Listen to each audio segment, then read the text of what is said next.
But I think 50 pounds of tilapia, and they reproduce, but they eat all the algae and the scum, and it's I didn't know that. I didn't know it, but and they're pretty neat So it's looking. being cleaned up. It is being cleaned up, Okay. and it's always it's a primary concern of ours. And but yes, I've addressed that in several ways. Good. Any other questions, comments? Anyone in the audience having questions or comments, concerns?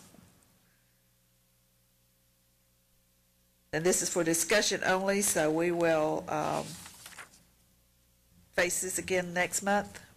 Do you have any, from the Planning Commission's perspective, after hearing Dave talk and explaining, are there any types of parameters that, as I prepare this ordinance for your consideration, is there, I included in your packets, the section of C2 district where, what we have, number 21 is just listed indoor recreational facilities, and then number 22 is miniature golf courses, driving ranges, batting cages, tennis courts, swimming pools, yada, yada, yada, other similar non-motorized recreational facilities.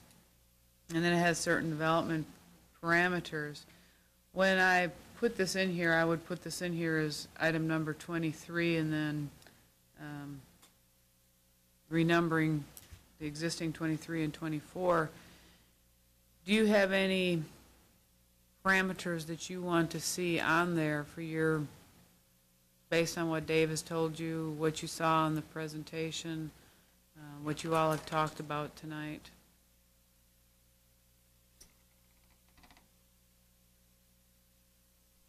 Parameters that would apply to all C2 or just specifically to this number 23? Well, just specifically to this new number 23. For example, do you want to specifically clarify that you want the base fenced off?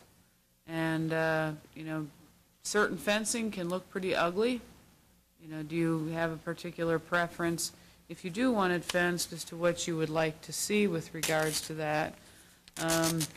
David mentioned the liability insurance. Normally we don't deal with liability insurances in a zoning ordinance or anything like that, and I would have to talk to Tom Hale. That may be something separate, and I'm not sure of any state, are there any state requirements or anything with regards to making sure you have to have correct liability, or is that purely your business is saying? That's purely my business, and I went to an insurance that does these sort of events, and this is what they specialize in. So some of the other questions were that do you want it taken down when it's out of season and it's not being used?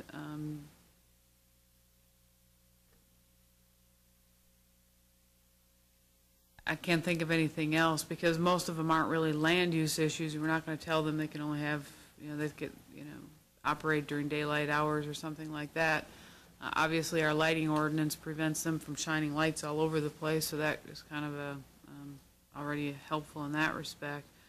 But specifically, what I would include in this is that it's an electric motor, just from the noise standpoint, because that was the big part of the discussion when we did initially with the C2 district. But from a land use standpoint, is there anything else like with that you want the cables or the structures, the ladder structures, to be X number of feet from buildings or X number of feet from anything else? I can't think of anything off the top of my head, but I kind of wanted a feel for what you all feel comfortable with, so that when I do write this ordinance, if you are in support of this system type at this location, if there are things that would make you feel more comfortable with it, what would that be, so I can write the ordinance to best still accommodate Dave's needs, but kind of put your concerns at rest also.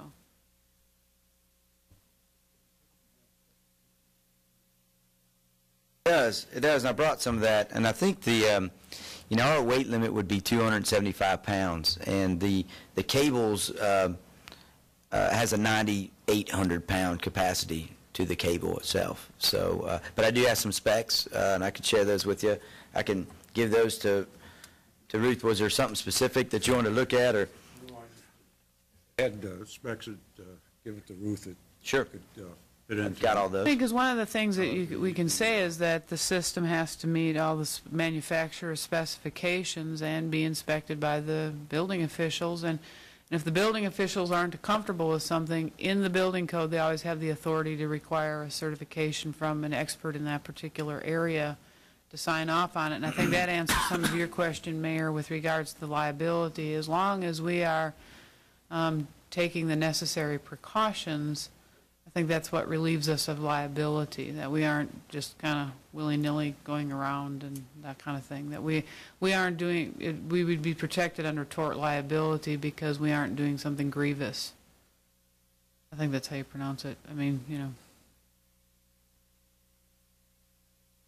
I'd say go ahead and put in what you think is reasonable, and then we'll massage it when it gets to us.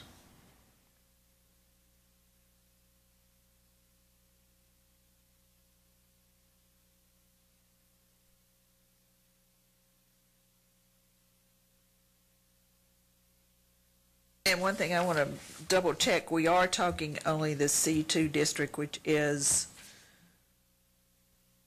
Yes, yes, so that is only along like the interstate interchange area. We don't have a lot of places that this would work, but the C1 district, if you recall, there is next to the cove, there's some C1 there off of Concord Road, so I'm pretty sure that some folks down there wouldn't be overly thrilled with that, so that is definitely something to keep in mind.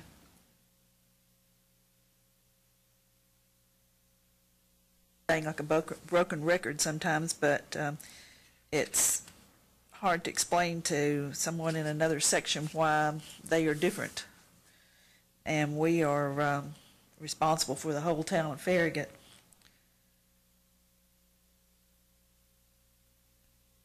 Any more questions? Thank you for coming in tonight. Hey, thank you. Thank you for your time. Thank you.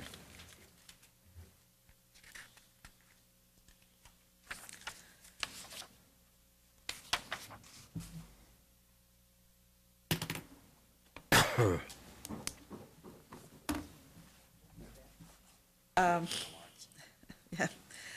Item number 13, which is also for discussion only. Discussion of a request to amend Farragut subdivision regulations to allow private streets. The Cove at Turkey Creek Homeowners Association applicants. I'm going to best prepare you for this discussion, I'm actually going to give you a little history lesson. There's at least, I don't remember, Rita, if you were on the Planning Commission at the time we went through part of this, but I don't think so, but I know Ed was, and he probably remembers it very well from a lot of different perspectives. So I kind of want to give you a little history lesson to better put a better frame of reference as to where we have come from and where we have gone and been and back, because we've kind of gone back and forth on this issue a few times. Back in the early days with the town, we did allow private streets, and we actually had many developers opted to go with the private street option, and so we had quite a few residential developments that had private streets. We did not have any, these were all local classified streets. We didn't have any streets that were classified above that as being private, and they were all residential in nature. At some point in time, we got complaints from folks that they purchased and they weren't really totally understanding of what a private street meant. And the town, in response to that, said, you know, this is not a good idea. Subdivision regulations are intended, really are consumer protection regulations. If you were going to say, if you were going to, you know, say what subdivision regulations are. They are really consumer protection regulations. It is to try to help take out the buyer beware kind of situation. So the town took out the provision to allow private streets, and after that, all streets were constructed as public streets. Once the streets had been in place for a while, as particularly the mayor knows, we do a fairly extensive resurfacing every year. The subdivisions that had private streets suddenly realized that their streets were aging and deteriorating, and they were very expensive to repair. Most people do not really fully appreciate how much it costs to resurface 1 mile of street. And the subdivisions were faced with this. In 2002, Glen Abbey subdivision residents formally requested that their private streets be taken over by the town. Many of the residents stated they had purchased their homes unaware that their neighborhood streets were private and what this meant to them financially. As part of what is established in our municipal code, the Planning Commission heard their request and made recommendation to the Board of Mayor and Aldermen, and the Board of Mayor and Aldermen had the final say. The Planning Commission and the Board of Mayor and Aldermen both denied their request to accept their streets.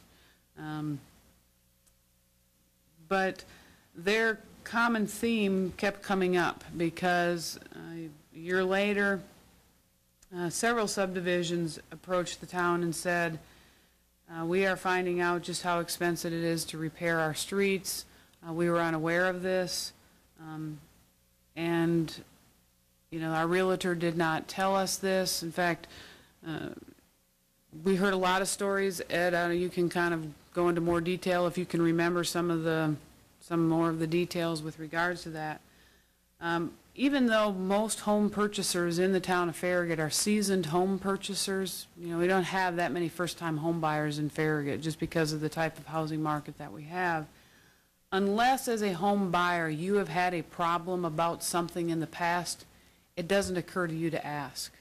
I know of a situation where a friend of mine had bought into a subdivision with private streets, and he did it intentionally. He was very well aware of it, and he was talking to his neighbors, and somehow the discussion of private streets came up, and he was explaining to them, you know, about that, and they're like, well, the private just means that they're for us, but the county's going to maintain them. You know, it's not our responsibility.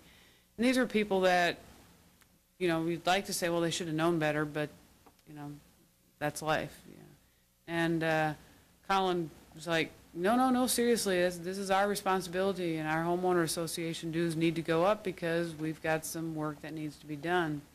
One of the complaints that we heard at the time when the town was approached by numerous subdivisions for taking over their private streets was that they were Johnny-come-lately residents, and the earlier residents, when the streets were new and shiny, kept their homeowners association fees quite low, and suddenly they had these costs, and their homeowner association fees would have had to rise drastically to actually afford to make the repairs. Glen Abbey residents were the first ones.